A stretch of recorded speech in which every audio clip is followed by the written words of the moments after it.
देखिए बोर्ड पर हमारे पास सवाल क्या है, समीकरण निकाय x प्लस 2y बराबर का 3 और क्या दिया गया 5x प्लस 10y बराबर का 1।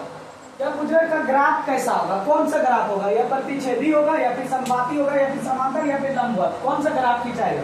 हमारे पास क्या दिया गया, दो समीकरण दिया गया ना। तो हम लोग सबसे पहले जानते हैं दो चर वाले रैखिक समीकरण का व्यापक रूप क्या होता है।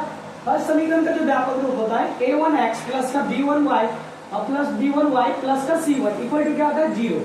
और दूसरा समीकरण का व्यापक रूप क्या होता है a2x प्लस का b2y और प्लस का c2। इसी पर हमारा क्या होता है, समीकरण टूटता है। तो फर्स्ट समीकरण ये है, फर्स्ट समीकरण x का a1 का जो गुणांक होगा x और b1 का जो गुणांक होगा किसमें y में और c1 का गुणांक इसमें होगा ना।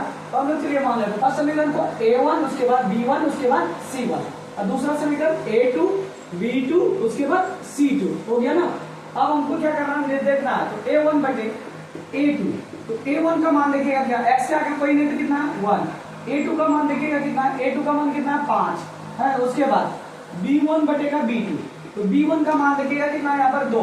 उसके बाद b2 का मान कितना है यहाँ पर 10, ये है ना। अब कटा दीजिए कितना बार में, एक बार में और ये 5 बार में। अब c1 चेक करना जरूरी नहीं। तो यहाँ पर देखिए a1 बटे a2 और b1 बटे b2, क्या दोनों का मान बराबर है, दोनों का मान क्या है बराबर, क्योंकि इसका भी मान 1/5 और इसका भी मान 1/5। तो a1 बटे a2 और बराबर था b1 बटे b2। ये क्या करता है, जब दोनों बराबर रहता है, जब दो लाइन बराबर रहता है तो इसको क्या बोलते हैं